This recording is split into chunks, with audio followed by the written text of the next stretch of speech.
በሁሉ አቅጣጫ ይሳካላችሁ። ይሄ በእውነት ጸሎቴም ነው ምኞቴም ነው። በቃ ቅዱሳን በሁሉ አቅጣጫ ቢሳካላችሁ ደስታዬ ነው። ደግሞ ይሳካላችኋል፣ ምንም ጥያቄ የለውም። ከዚህም በላይ ደግሞ ስኬት የለም። የእግዚአብሔር ልጅ ከመሆን በላይ ምንም ስኬት የለም መሬት ላይ። አፍተር ኦል የመጨረሻ ክብር ይሄ ነው። ታውቃላችሁ አይደል? በጌታ መሆን ነው የመጨረሻ ክብር። እሱንም አግኝተነዋል። ሌላው ነገር በሙሉ መሬት ላይ ለመኖር የሚያስፈልግ ነው። እሱን ደግሞ መሬት ላይ እስካላችሁ ድረስ ይሰጣል። እጅ ሲያጎርስ የመጀመሪያ ተጠቃሚ አይደለም፣ ደካሚ ነው። ደካሚ ነው አይደል? ሲጠቀልል ምን ሲል እሱ አይደክምም? ይደክማል እኮ። የሚያጣጥመው መጀመሪያ ምላስ አይደል እንዴ? የተባረከ የምንለው እኮ ምላስ እኮ ነክቶት ነው እጅ ጠቅልሎ ባመጣው። እንዴት እኔ መጀመሪያ እየጠቀለልኩኝ እንዴት የመጀመሪያ ተጠቃሚ አልሆንም ግን አይልም። ውስጥ ገብቶ ተፈጭቶ ፕሮሰሱን ጠብቆ ከዛ እንትን ሆኖ እሱ ጋር እንደሚመጣ ያውቃል። የአካል ክፍል የትኛውም ኮምፕሌን አያደርግም። ሁሉም እኩል ይጠቀማል። አጠገቤ ያለ ወንድሜ በክብር ባለጠጋ የሆነ ርስት ውስጥ ዋለ። እግዚአብሔር ካዘጋጀለት ክብር ባሻገር እሱ ውስጥ አለ። አይናችን ሲከፈት አጠገባችን ባለው ሰው ውስጥ የተቀመጠ የከበረ የእግዚአብሔር ጸጋ አለ። ስለዚህ ማናከብረው ከኛ የሚያንስ ማንም የለም በእግዚአብሔር መንግስት። ቸርች እኮ እንደ ዳይመንድ ናት። በጣም ብዙ የተቀረጸ እንትን አለ። በጣም ቅርጽ ብዙ ነው። በተቀረጸው በኩል በሙሉ ሪፍሌክት ታደርጋለች። በየትኛውም ዳይሜንሽኑ ላይ ብታዞሩት ያበራል። ሌላ ከለር አይደግምም። ከለር ሁሉ ውስጥ የተለያየ ውብ የሆነ ክብር ለኢየሱስ ይሁን። ስለዚህ አንዳንድ ሰው ነብይ ሲያይ ነብይ መሆን ያለው ጥሩ ዘማሪ ሲያይ ነብዩ በጣም ምርጥ ነብይ መሆን ያለበት። ወንጌላዊው ኤክሰለንት የሆነ ወንጌላዊ ነው። ኤክሰለንት መሆን እጅ በጣም ስፖርት ስላሰራችሁት እግር ይሆናል እንዴ? በጣም ስለፈረጠመ በእጅ ሊድ ይባላል እንዴ? እግር የፈለገውን ያህል ቢቀጥን እጅ ምንም ያህል ቢወፍር በእጅ አይኬድም። ጥሩ እጅ ነው የሚሆነው። ወደ እግር አያድግም። ራሳችሁ ውስጥ ባለ ብራንድ የመጨረሻ ጉልበታም ነገር ሞት ነው። ታውቃላችሁ? ማንም ባለስልጣን፣ ማንም አዋቂ፣ ማንም ሰው ከሞት በታች ነው። እስኪ ሞት ነው ባለስልጣን የሚሆነው። እስኪ ሞት ነው አዋቂ የሚሆነው። ሊቅ የምትሏቸው ሰዎች መሬት ዘመም ብላን የቆመችው የመሬት አጠፋፍ መሬትን እንዴት አድርገን ልናከርማት እንችላለን የሚል ፊዚክስ የሚሰሩልን ሰዎች እያየናቸው በዜና ላይ መሞታቸውን ሰምተን የሚሞቱ የማይመስሉን ሰዎች ሞተዋል። ከሞት የሚበልጥ የለም። እግዚአብሔር ይሄንን ድል አረገው።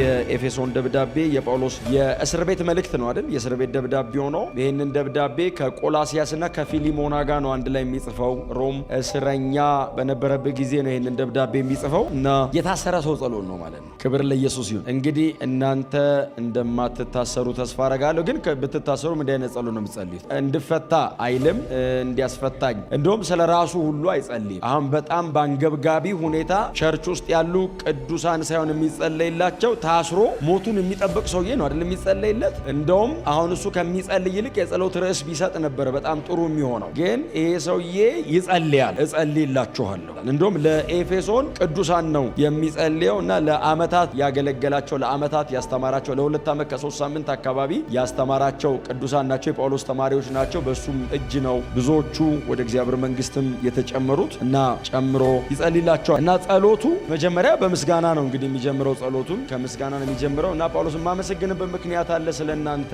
ይላል እና በኤፌሶን ከተማ ያለችው ቤተክርስቲያን ጳውሎስ ሲያስባት ለመንበርከክ በጌታ ፊት ሆኖ ሲያስባት አመሰግናለሁ ስለናንተ አምላኬን ያለማቋረጥ ነው የማመሰግነው ይላል። እንዴት ጳውሎስ ሲሉት የመጀመሪያው በጌታ ላይ ስላላችሁ እምነት፣ ሁለተኛው ደግሞ ለቅዱሳን ስላላችሁ ፍቅር ሁልጊዜ አምላኬን ሳላቋርጥ አመሰግነዋለሁ ይላል። ክርስትናቸው ጤነኛ በጌታ ላይ እምነት አላቸው፣ ለቅዱሳን ሁሉ ደግሞ ፍቅር አላቸው። ወደ ላይም ወደ ጎንም ትክክል ነው ክርስትናው። ለነገሩ ሰው ወደ ላይ ጤነኛ ከሆነ ወደ ጎን ብዙ አይበላሽም። ወደ ላይ ጤነኛ ከሆነ ከጌታ ጋር ያለው ህብረት ጤነኛ ከሆነ ከቅዱሳን ጋር ያለው ነገር ብዙ አይበላሽበትም። እና ጳውሎስ መጀመሪያ የማመሰግነው በጌታ ላይ ስላላችሁ እምነት ነው። በተሰበከላችሁ ወንጌል የተስፋ ነው። እግዚአብሔር በልጁ በክርስቶስ ኢየሱስ በኩል ወደፊት የሚያደርግልንን ነው እግዚአብሔር በወንጌል በኩል ተስፋ የሰጠን እና ያንን ተስፋ ተቀብላችሁ አምናችሁታል እና በእርሱ ላይ ስላላችሁ እምነት፣ በእርሱ ላይ ስላላችሁ መደገፍ፣ የማይዋሽ አምላክ ብላችሁ ነው ያመናችሁት። አምናችሁታል። በጣም እርግጠኛ ናችሁ። የሰጠውን ተስፋ የሚፈጽም ነው። በወንጌል እውነት ያዳመጥነው በሙሉ ትክክል ነው ብላችኋል። አሁን በዚህ ምድር ላይ ያለው ነገር ምንም ያህል ብዙም ይሁን ባዶም ይሁን ያልፋል። ምንም አይነት ይሁን ያልፋል። እያለፈም ነው ደግሞ። በጣም አይታለፉም ያላችኋቸው ነገሮች አለፋችሁ ነው ዛሬ መጣችሁት። በጣም ብዙ የምትሞቱባቸው ነገሮች ሁሉ ተዘግተው ነው አይደል የቀጠላችሁ? ብዙዎቻችሁ የማያልፍ ጉድ የለም፣ ሁሉም ነገር ያልፋል። እንኳን መሬት ላይ ያለነው የሚገጥመን ችግር አይደለም፣ ሰማይና ምድር ራሱ ያልፋል። ይሄ ህይወት ያልፋል። ግን ሌላ አለ፣ ዘላለማዊ አለ። ሁሌ ባወራው የማይሰለቸኝ፣ ሁሌ ደጋግሜ ብናገረው የማይደክመኝ ጉዳይ ቢኖር እሱ ነው። እኔ ጌታን እማምነው ለዚህ ነው። ክርስትናዬን ሳስብ እንድዘምር የሚያደርገኝ የሚቀጥል ዘመን አለ፣ የሚቀጥል ክብር አለ፣ የሚመጣ ሰማይና ምድር አለ፣ የሚደምቅ ሌላ ክብር አለ። እንደገና ሄዳለሁ፣ እንዲያንቀጥልም። ይህንን ሳስብ ነው ኢነርጂ አገኛለሁ። በጌታ መሆኔ ደስ ይለኛል። ከዚህ ውጪ ያላችሁ ነገር በሙሉ ዓለማውያን ጋር ይሄ ብቻ ነው አይደል ልዩነታችን? አዲስ ሰማይ አዲስ ምድር አለ። የምንጠብቀው ጌታ ይመጣል። ይሄ ሲሰበክላቸው አመኑ። በስብከት ሞኝነት አምነው ዳኑ። እና ጳውሎስ የምስጋና ምክንያቴ ነው አለ። ኤፌሶን ከተማ መጥቼ ሳገለግል ስሰብክ አለ እና አርጤምስን ከመከተል እምቢ ብላችሁ መታችሁ፣ ተንበረከካችሁ፣ በጌታ ነው አመናችሁት። ይሄ ምስጋና ነው ለኔ። ተመስገን። የምስጋና ምክንያቴ ጌታ ይርዳል። በሁሉ አቅጣጫ ይሳካላችሁ። ይሄ በእውነት ጸሎቴም ነው ምኞቴም ነው። በቃ ቅዱሳን በሁሉ አቅጣጫ ቢሳካላችሁ ደስታዬ ነው። ደግሞ ይሳካላችኋል፣ ምንም ጥያቄ የለውም። ከዚህም በላይ ደግሞ ስኬት የለም። የእግዚአብሔር ልጅ ከመሆን በላይ ምንም ስኬት የለም መሬት ላይ። አፍተር ኦል የመጨረሻ ክብር ይሄ ነው። ታውቃላችሁ አይደል? በጌታ መሆን ነው የመጨረሻ ክብር። እሱንም አግኝተነዋል። ሌላው ነገር በሙሉ መሬት ላይ ለመኖር የሚያስፈልግ ነው። እሱን ደግሞ መሬት ላይ እስካላችሁ ድረስ ይሰጣችኋል። ጊዜውን እየጠበቀ አንዴ ቢለቀው አንችለውም። እኛም አቁማዳችን ጠባብ ነው፣ ይፈነዳል፣ ጥርጥር ነው የምንለው። ስለዚህ ቀስ እያለ ክብር ለኢየሱስ ይሁን። አሁን እንደ ቆሮንቶስ አይነት ቸርቾች ለጳውሎስ ባይዘዌ ጭንቅ ነው የሆኑበት። አንዳንድ የማይባሉ የራሱን አንዳንድ የግል ጉዳዮች ሁሉ አውጥቶ እስኪናገር ኢሞሽናል እስኪያደርጉት ይነካኩታል፣ ይወጋጉታል። ቆሮንቶሶች እነ ገላትያ ስህተት ትምህርት ገብቶባቸዋል። ኤፌሶን ምንም የለባቸውም። ባይዘዌ ዝም ብሎ ነው የጻፈው። ዶክትሪናል ቡክ ነው። ምስጋና አለኝ ለእናንተ። ጎስፕል ላይትን እግዚአብሔር እንደዚህ ያደርጋል። ትዝ ስትሉን ተመስገን። የልባችሁ አይኖች እንዲበራ ነው ደግሞ አሁን እየጸለኩ ያለሁት። ለምን ጳውሎስ ሲሉት፣ አንደኛ የክብር አባት የሆነውን የጌታችን የኢየሱስ ክርስቶስን አምላክ ይበልጥ እንድታውቁት ነው የሚለው። እንድታውቁት እኮ አይደለም እኮ የሚለው፣ ኦልሬዲ እነዚህ ሰዎች ያውቃሉ። የበለጠ እንዲገለጥላችሁ፣ ጥልቀታችሁ እንዲጨምር፣ እርሱን ማወቃችሁ እንዲጨምር፣ ኤክስፔሪየንስ የበለጠ እንድታረጉት አይናችሁ እንዲከፈት ትጸልያለህ። ክርስትና በጣም ብዙ ነገሩ ማወቅ ነው። ሳናቅ የምንሄደው ነገር ብዙ የለም ክርስትና ላይ። አሁን ነፍሴ ሳላቅ በከበረ ሰረገላ አስቀመጠች የሚል አንድ ጥቅስ አለ። ከተቀመጠ በኋላ ግን አውቋል ሰውየው። ብንን ሲል የተከበረ ሰረገላ ላይ ነኝ አለ። አውቆ ነው የሚሄደው ማለት ነው። ከዚህ በኋላ አብንና ወልድን ማወቅ የዘላለም ሕይወት ነው። ማወቅ ማለት አብ ማለት በሰማይ ነው ያለው፣ በሁሉ ቦታ ይገኛል፣ ሁሉን ያውቃል ማለት አይደለም። እንደሱ አይነት እውቀት ሳይሆን በእርሱ መኖር ነው። ኤፒግኖሲስ ስለሆነ የሚዛመድ እውቀት ነው፣ የሚኖር እውቀት ነው፣ ሕይወትን ከመካፈል ጋር የተያያዘ ነው። እንድታውቁት ሲል ጳውሎስ በነጥብ እንድታብራሩት የሚል አይደለም ድምፁ። የእርሱን ሕይወት እንድትካፈሉ፣ በእርሱ እንድትኖሩ የሚል ነው ድምፁ። እንድታውቁት፣ ይበልጥ እንድታውቁት፣ ጥልቀታችሁን እንዲጨምረው። ይሄ ለክርስትና ያላችሁ ጭካኔ፣ ይሄ በክርስትና ላይ ያላችሁ መደገፍና መታመን የበለጠ መሆን የሚችለው እርሱን ስታውቁት ነው። እርሱን ባወቅነው መጠን ነው ምላሻችንም ያን ያህል የሚበረታው። ስለዚህ ጳውሎስ የበለጠ እንድታውቁት አይናችሁ እንዲበራ ተጸልያ። እግዚአብሔር ሆይ የልቦናቸውን አይን አብራ እያልኩ ጮኻለሁ። ምክንያት ሲሉት እርሱን ይበልጥ እንድታውቁት እንዲያውቁ። በመሰረቱ በእግዚአብሔር መንግሥት ውስጥ ያለ አንድ ደቀ መዝሙር በውስጡ የክብር ተስፋ የሆነውን ክርስቶስን ተሸክሟል። ለዛ ነው አንድ አይነት የሆን ነው አንድ ያረገን። እዚህ ቤት በምንም ነገር ተከሻ ማንለካካው ለዛ ሁላችንን የነፍስ ትስስሩን ያመጣው በሁላችን የሚኖር አንድ ጌታ ስላለ የክብር ተስፋ የሆነው ክርስቶስ እናንተ ውስጥ አለ። ደካማ ሊሆን ይችላል፣ በጣም ብርቱ ሊሆን ይችላል፣ በጣም የጸሎት ሰው ሊሆን ይችላል፣ ደግሞ በጣም አቅም ሊያንሰው ይችላል። የክብር ተስፋ የሆነው ክርስቶስ ግን እሱ ውስጥ አለ። ይሄ እውነት ነው። ሰምታችሁኛል። በልምምድ ማመጣው አይደለም። እንደዚህ ማየት የምንችል ከሆነ በቅዱሳን ህብረት ውስጥ የማይጠቅም የለም። እንደዚህ የምናስብ ከሆነ አይናችን ተከፍቶ ባጠገባችን ያለውን ሰው በዚህ መነጽር የምናየው ከሆነ እኔ ረጅም ዘመን በእግዚአብሔር መንግሥት ውስጥ እየተጠቀምኩበት የምቀጠልበት ጉዳይ ከሱ ጋር አለ። ምናልባት አሁን ጳውሎስ ይሄንን ከአይን መከፈት ጋር እዚህ ጋር እያይዘው እንጂ ወደ ኋላ ሄድ ብትሉ ዘምራፍ 4 አካባቢ ደግሞ ብትሄዱ በአካል ክፍል ያስረዳን የለ ይሄንኑ ሐሳብ በአካል ክፍል እኮ ያስረዳናል። ክርስቶስ የቤተ ክርስቲያን ራስ ነው፣ እኛ ደግሞ ሁላችን በአካሉ ላይ ያለን የአካል ክፍሎች ነን እያለኩ ያስረዳናል። እጅ ሲያጎርስ የመጀመሪያ ተጠቃሚ አይደለም፣ ደካሚ ነው አይደለ? ሲጠቀልል ምን ሲል እሱ አይደክምም? ይደክማል እኮ። የሚያጣጥመው መጀመሪያ ምላስ አይደል እንዴ? የተባረከ እምንለው እኮ ምላስ እኮ ነክቶት ነው እጅ ጠቅልሎ ባመጣው። እንዴት እኔ መጀመሪያ እየጠቀለልኩኝ እንዴት የመጀመሪያ ተጠቃሚ አልሆንም ግን አይልም። ውስጥ ገብቶ ተፈጭቶ ፕሮሰሱን ጠብቆ ከዛ እንትን ሆኖ እሱ ጋር እንደሚመጣ ያውቃል። የአካል ክፍል የትኛውም ኮምፕሌን አያደርግም፣ ሁሉም እኩል ይጠቀማል። ቤተ ክርስቲያንም እንደሱ ነው። አንዳንድ የአካል ክፍል ፊት ለፊት ይቀመጣል፣ በጣም ይታያል፣ በጣም እንክብካቤ ይደረግለታል። አሁን ሰው ፊቱ ላይ በጣም እንክብካቤ ያደርጋል። ጣፊያው ላይ ትዝ ብሏቸው ያውቃል? ጣፊያ የሆነ ነገር ስትሆኑ ቆሽት ትዝ የሚለው አለ። ቆሽት ያረረ የምትሉት እኮ ሰው ሲያበሳጫችሁ፣ ቆሽት ራሱ ትዝ የሚላችሁ ሰው ሲያናድዳችሁ፣ ወይ ልቤ እየመታ ነው አይደለም ብሎ እጁን እንዲያርጉ ቼክ የሚያደርጋል። የሚታየው ላይ ነው የምንደክመው፣ ዋናው ግን ውስጥ ያለው። በጣም ብዙ ክብር ለማይታዩት ሰጣል። ክብር ለኢየሱስ ይሁን። ድምቅ ብለው ለማይታዩት ብዙ ክብር ሰጣል። ይሄን አሁን እኔ ወደኛ አላዛምደው፣ እኔን ይጎዳኛል። እኛ እዚህ ጋር ቆመን እኮ በጣም በተሳካ መንገድ የምናገለግለው እኮ የማይታዩ የሚጸልዩ ሰዎች እኮ ተንበርከከው የሚያምጡ እኮ አሉ፣ የሚያለቅሱ። የተዘጋጀ መድረክ ላይ ነው እኔ መጥቼ እኮ የምቆመው። የዛሬው ስብከት ይላል ሰው። በስንት መከራ እኮ ነው ይሄ ጉባኤ እኮ የተስተካከለ። በስንት ጾም ጸሎት እኮ ነው እነዚህ ወጣቶች እኮ ስንት ጊዜ ደክመው ለማይታየው የበለጠ ክብር ሰጠ። እናንተ ውስጥ ረጅም ዘመን በእግዚአብሔር መንግስት እየተጠቀምን የምንቀጥልበት ጉዳይ አለ። አጠገቤ ያለ ወንድሜ በክብር ባለጠጋ የሆነ ርስት ውስጥ ዋለ። እግዚአብሔር ካዘጋጀለት ክብር ባሻገር እሱ ውስጥ አለ። አይናችን ሲከፈት አጠገባችን ባለው ሰው ውስጥ የተቀመጠ የከበረ የእግዚአብሔር ጸጋ አለ። ለሱ ጸልያለሁ። የኤፌሶን ቤተክርስቲያን በዚህ እንዳትበደል ጸልያለሁ። ሁሉ ጠቃሚ እንዲሆኑ ጸልያለሁ። እሱን መረዳት እንድትችሉ እግዚአብሔር አይናችሁን እንዲከፍት ጸልያለሁ። ክብር ለኢየሱስ ይሁን። ስለዚህ ማናከብረው ከኛ የሚያንስ ማንም የለም በእግዚአብሔር መንግስት። ሁሉ ውስጥ እኩል የእግዚአብሔር ጸጋ አለ በተለያየ መልክ። ቸርች እኮ እንደ ዳይመንድ ናት።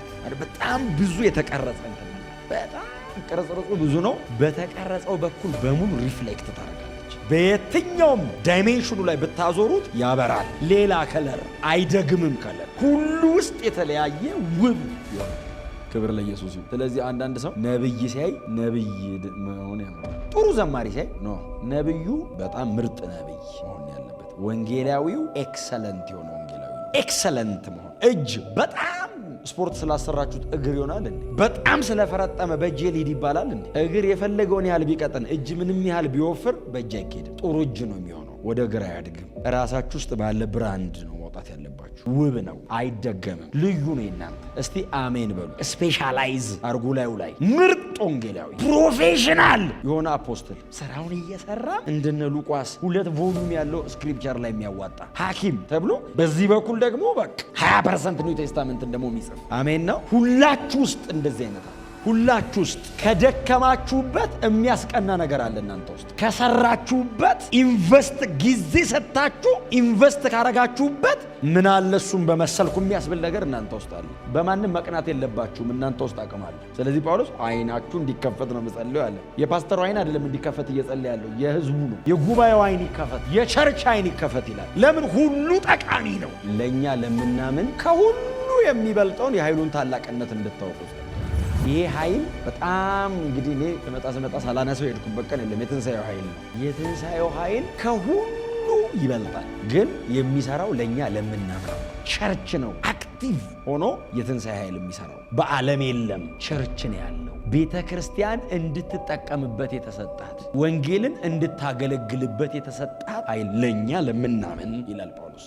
ከሁሉ የሚበልጠውን የኃይሉን ታላቅነት ጉልበቱን ምን ያህል ግዙፍ እንደሆነ ጳውሎስ ሲያስቀምጠው በፍጥረት ታሪክ ውስጥ ሆኖ ማያቅ ነገር ይሄ ኃይል አድርጓል። በፍጥረት ታሪክ ውስጥ ሆኖ ማያቅ ጉዳይ ከሁሉ የሚበልጥ ያለው ለዛ ነው። ሞትን ድል የተነሳበት ኃይል ነው። ሞት ጉልበት ያጣበት ኃይል ነው። ሞትን እግዚአብሔር ያንበረከከበት ኃይል ነው። የሲኦልን ቁልፍ የሲኦልን ጉልበታምነት የነጠቀበት ኃይል ነው።